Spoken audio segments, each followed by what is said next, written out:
नमस्कार प्यारे साथियों, बायोलॉजी की इस क्लास में आप सभी का स्वागत है।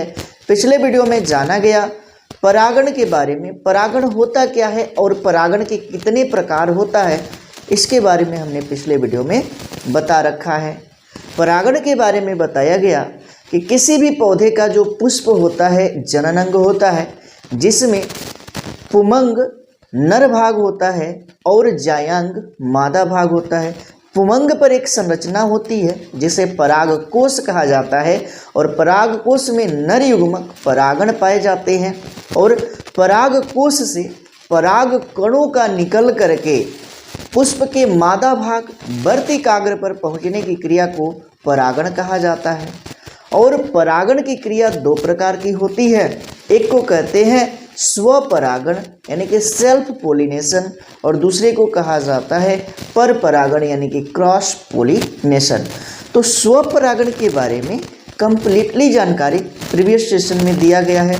स्वपरागण होता क्या है और इसके साथ ही साथ ये कितनी प्रकार का होता है, इसकी क्या विधियां होती हैं और किस प्रकार के पौधों में होता है, यानी कि इसका एग्जाम्पल जो है आप लोगों को बताया गया है।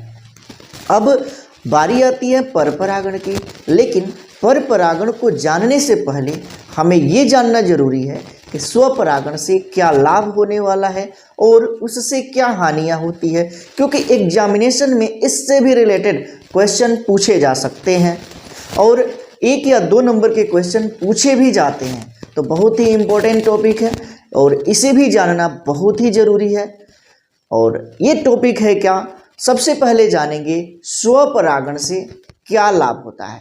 स्वपरागण से क्या लाभ होता है, जैसा कि आप यहाँ पे देख सकते हैं कि पुष्पों में स्वपरागण एक आसान और निश्चित घटित होने वाली प्रक्रिया है, यानी कि स्वपरागण निश्चित ही होगा।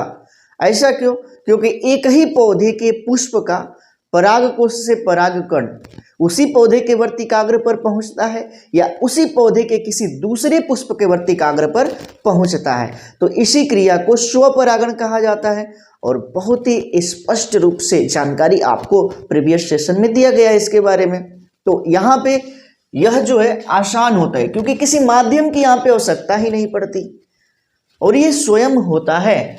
दूसरी बात कि यह निश्चित होने वाली घटना है और इसी के कारण पौधों का वंश चलता रहता है, यानी कि निश्चित घटित होती है और पौधों का वंश चलता रहता है, यानी कि एक पीढ़ी से दूसरा पीढ़ी इस तरह से उनका जो वंश क्रम है आगे की ओर बढ़ता रहता है।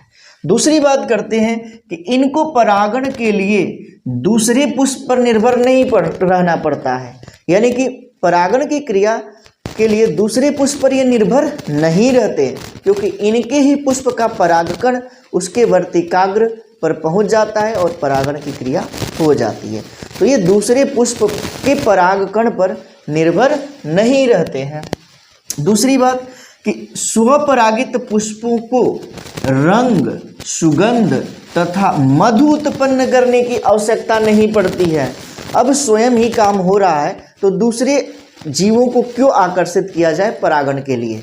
तो यहाँ पर भी वही चीज होता है कि यहाँ पे स्वपरागण स्वयं हो रहा है क्रिया, तो अन्य जीवों को आकर्षित करने की आवश्यकता ही क्या है।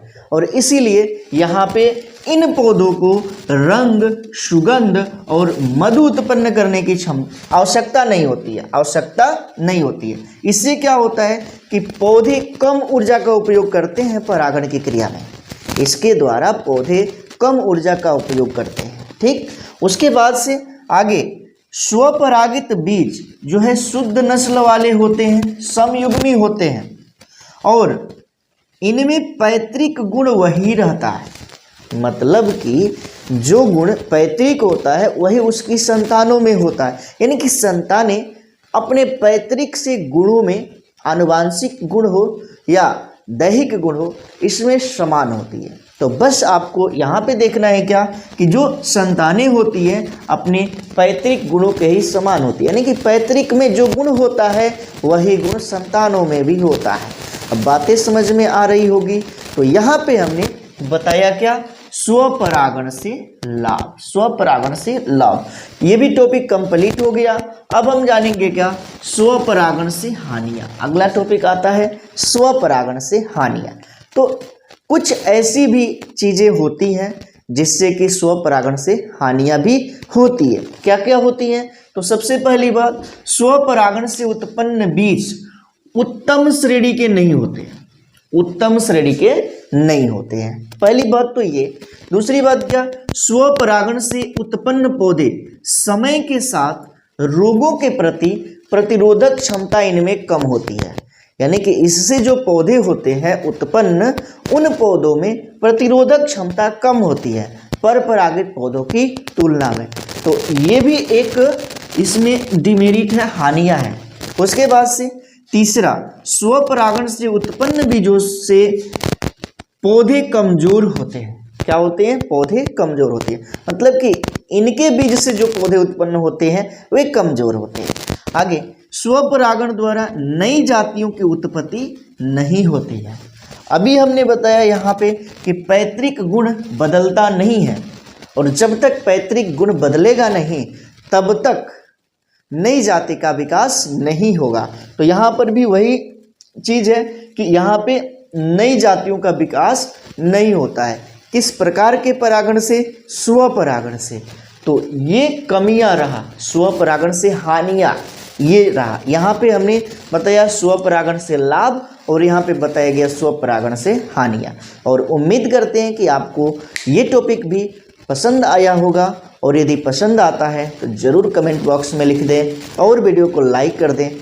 और यदि आपने चैनल को सब्सक्राइब नहीं किया है तो चैनल को सब्सक्राइब कर लें और इसे अपने मित्रों में ज़्यादा से ज़्यादा शेयर करें। मिलेंगे अगले वीडियो में, तब तक के लिए thank you, thanks for watching. जुड़े रहें नारायण सर क्लासेस के साथ।